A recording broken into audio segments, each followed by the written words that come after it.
Tatay guys. Ani mi sa una mangiskwela guys, ang among pandong dahon. Dahon ang among pandong guys. Sa unang panahon.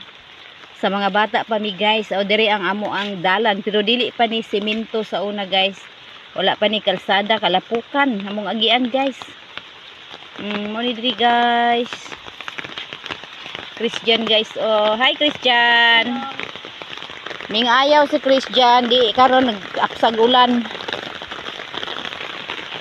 Sag ulan guys. Nayak mi gani guys, di man ta ikuan ganina guys. Init man ta ganina. Ingkalit ra man og ulan. May gani kay ang ulan dili pud kay kusog. Hi Christian.